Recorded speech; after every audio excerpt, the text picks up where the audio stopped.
आप सबका स्वागत है असर एजुकेशन पर। आज हम मिल बैठकर सोनार जाति के इतिहास को जानेंगे। सोनार भारत और नेपाल में पाया जाने वाला एक हिंदू जाति है। इस वीर और महान जाति का इतिहास स्वर्णिम और गौरवशाली रहा है। ये भारत की मूल निवासी जाति है। ये सुंदर, चरित्रवान और साहसी होते हैं। इन्हें सोनार या स्वर्णकार भी कहा जाता है। मूलतः ये क्षत्रिय वर्ण में आते हैं, इसीलिए इन्हें क्षत्रिय स्वर्णकार भी कहा जाता है। गुजरात और राजस्थान में इस समुदाय को सोनी के नाम से जाना जाता है। हरियाणा में इन्हें प्रायः स्वर्णकार के रूप में जाना जाता है। पंजाब और राजस्थान में मैर राजपूत सोनार का काम करते हैं। आइए जानते हैं सोनार जाति का इतिहास।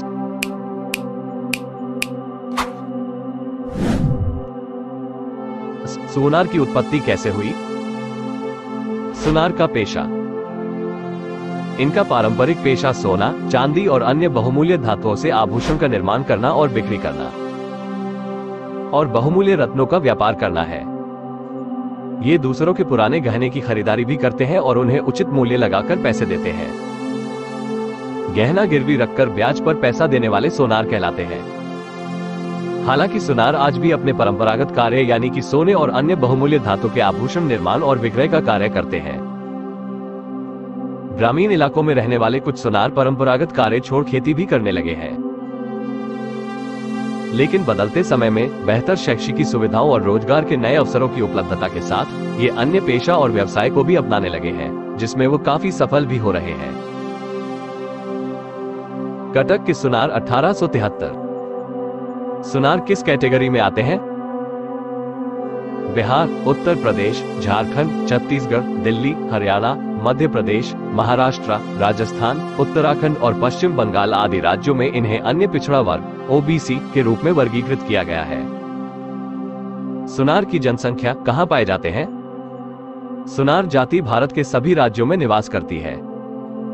यह मुख्य रूप से बिहार, उत्तर प्रदेश, झारखंड, हरियाणा, राजस्थान, उत्तराखंड और पश्चिम बंगाल में पाए जाते हैं। मध्य भारत के राज्यों जैसे मध्य प्रदेश और छत्तीसगढ़ में इनकी अच्छी खासी आबादी है। अमीर और संपन्न सोनारों की आबादी गांवों के मुकाबले शहरी क्षेत्रों, विशेष रूप से बड़े शहरों में अधिक है। सोनार किस धर्म को मानते हैं? सोनार मुख्य रूप से हिंदू होते हैं, लेकिन इसके कुछ सदस्य सिख भी हैं जो हरियाणा और पंजाब में पाए जाते हैं। सोनार जाति वर्ग और सरनेम। अन्य जातियों की भांति सोनार जाति में भी उपसमूह या उपजातियां पाई जाती है। इस जाति में अल की परंपरा प्राचीन है। सोनार जाति प्रादेशिक और गैर क्षेत्रीय समूहों में विभाजित है, जिसे अल कहा जाता है। अल का अर्थ होता है निकास, अर्थात जिस जगह से इनके पूर्वज निकल कर आए और दूसरी जगह जाकर बस गए। प्रत्येक उप समूह एक विशेष क्षेत्र से जुड़ा हुआ है जहां से इनके पूर्वज थे। जैसे पसैठा मूल रूप से मध्य प्रदेश के रीवा और सीधी जिले के रहने वाले। कुछ प्रमुख अल्लों के नाम इस प्रकार हैं: अखिलहा, अग्रोया, कटलिया, कालेदारवा, कटारिया, कटकारिया, कड़ैल, कदीमी, कुकरा, देखालतिया, खजवानिया, गैदहिया, ग्वारे। सोनार जाति में प्रचलित प्रमुख उपनाम है सोनी, सूरी, सेठ, स्वर्णकार, शाह, भूटानी, सोनिक, कपूर, बब्बर, मेहरा, रस्तोगी, वर्मा आदि। सोनार शब्द की उत्पत्ति कैसे हुई? सोनार शब्द की उत्पत्ति संस्कृत के शब्द स्वर्ण जोड़कार से हुई है। स्वर्ण का अर्थ होता है सोने की धातु और कार का अर्थ होता है बनाने वाला। इस तरह से सोनार शब्द संस्कृत के शब्द स्वर्णकार का अपभ्रंश है, जिसका अर्थ होता है सोने की धातु से आभूषण बनाने वाला। सोनार जाति का इतिहास। सभ्यता के आरंभ में निश्चित रूप से कुछ ऐसे लोग जो सोने और बहुमूल्य धातुओं से आभूषण बनाने की कला में निपुण थे।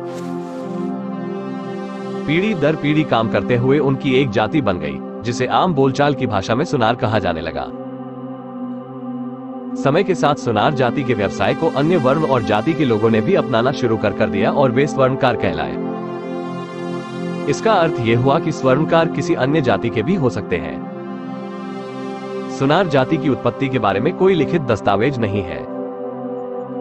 इस जाति की उत्पत्ति के बारे में कई मान्यताएं हैं। वुमन शोइंग हर ज्वेलरी, सोनवा नामक दैत्य और सोनार की कहानी। एक किंवदंती के अनुसार सृष्टि के आरंभ में देवी गॉडेस देवी मानव जाति के निर्माण में व्यस्त थी। सोनवा नामक एक विशालकाय दैत्य, जिसका पूरा शरीर सोने से बना था, देवी की रचनाओं को उतनी ही तेजी से खा जाता था जितनी तेजी से माता उसका निर्माण करती थी। फिर राक्षस को चकमा देने के लिए देवी ने एक सुनार को बनाया और उसे कला के उपकरण दिए। मैद क्षत्रिय स्वर्णकार समाज। सुनार जाति की उत्पत्ति के बारे में एक पौराणिक कथा प्रचलित है। लोकमानस में प्रचलित जनश्रुति के अनुसार त्रेता युग में भगवान परशुराम ने जब एक एक करके सभी क्षत्रियों का संहार करना आरंभ कर दिया तो 2 क्षत्रिय राजपूत भाइयों को सारस्वत ब्राह्मण ने बचा लिया और उन्हें कुछ समय के लिए मैद बता दिया। उनमें से एक भाई ने सोने से आभूषण बनाने का काम सीख लिया और सुनार बन गया, जबकि दूसरा भाई खतरे को भांप कर खत्री बन गया। फिर दोनों भाइयों ने आपस में रोटी और बेटी तक का संबंध ना रखा ताकि किसी को इस बात का पता ना चले कि दोनों वास्तव में क्षत्रिय हैं। वर्तमान में इन्हें मैद राजपूत के नाम से जाना जाता है। यह वही राजपूत हैं जिन्होंने सोने के आभूषण बनाने को अपने पारंपरिक कार्य के रूप में चुना है। मैर राजपूत। मैर राजपूत स्वर्णकार समुदाय पारंपरिक रूप से उत्तर भारत में पाया जाता है। Structure and change in Indian society नामक पुस्तक में इस बात का जिक्र मिलता है कि मैद समुदाय उन लोगों में शामिल थे जिन्होंने ब्रिटिश शासन द्वारा आधिकारिक वर्गीकरण को चुनौती दी थी। यह वर्गीकरण काफी हद तक सर हर्बर्ट होप रिस्ले के सिद्धांतों पर आधारित था।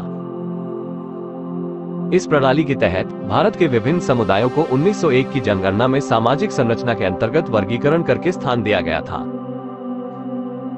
1911 में मैर जाति के लोगों ने उस वर्गीकरण को पलटने के लिए याचिका दायर किया गया था, जिसमें कहा गया था कि आदिकाल से हम समाज में अपने भाई राजपूतों के समान उच्च स्थान रखते थे, लेकिन कई उतार चढ़ाव के दबाव में हमें किसी हस्तशिल्प द्वारा अपना जीवन यापन करना पड़ा।